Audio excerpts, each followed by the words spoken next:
Hello दोस्तों, welcome to my class. दोस्तों आज हम बायोलॉजी का एक अच्छा टॉपिक पढ़ेंगे जिसका नाम है मेगास्पोरोजेनेसिस, या इसी को हम क्या बोलते हैं, गुरु बीजाणु जनन। तो देखिए ये शुरू कहाँ से होता है। आपने बीजांड की संरचना पढ़ी होगी। तो बीजांड की संरचना में जो बीजांड काय होता है, बीजांड काय की कोशिकाएं लगातार यानी हाइपोडर्मल कोशिकाएं लगातार विभाजित होकर मतलब बहुत सारी कोशिकाएं बनाती हैं। और ये कोशिकाएं, इनमें से कुछ कोशिकाएं आकार में बड़ी, देखिए बहुत सारी कोशिकाएं बनी, इसमें से कुछ कोशिका आकार में अन्य कोशिकाओं से बड़ी हो गई और इनका केंद्रक भी बड़ा हो गया, जिसको हम क्या बोलते हैं, प्राथमिक प्रपशु कोशिका। अब ये जो प्राथमिक प्रपशु कोशिका है, इसमें फिर से परिणत विभाजन होगा। परिणत का मतलब होता है दोस्तों इस तरह से आपका ट्रांसवर्स पोजीशन में डिवाइड हो जाना, आधा आधा।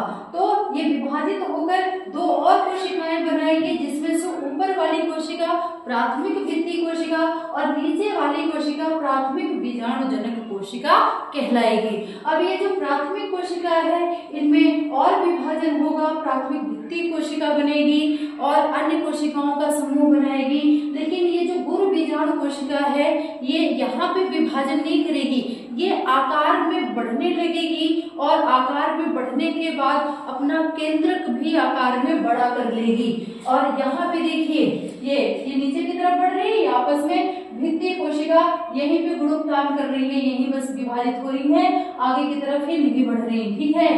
तो अब ये जो गुरु बीजाणु कोशिका है, बाद में चार गुरु बीजाणु मातृ कोशिका, एक आपका गुरु बीजाणु कोशिका, चार गुरु बीजाणु मातृ कोशिका में डिवाइड हो जाएगी।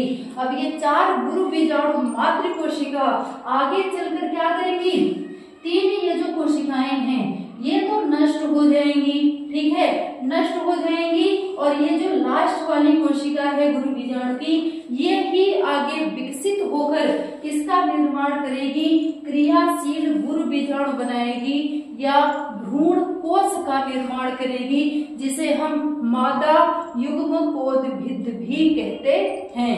यही पूरी प्रक्रिया, यही प्रक्रिया क्या कहलाती है, आपका गुरु बीजाणु जनन। और ये जो तीन कोशिकाएं गुरु बीजाणु की नष्ट हुई हैं, ये नष्ट होकर सक्रिय क्रियाशील गुरु बीजाणु को पोषण, सुरक्षा ये सब प्रदान करने का काम करती हैं। तो आई होप बच्चों आपको ये चीज क्लियर हो गई होगी कि ये जो गुरु बीजाणु जनन है, ये पूरी प्रक्रिया कैसे होती है। ये ज्यादा कठिन नहीं है, इसलिए इसको सही से आराम से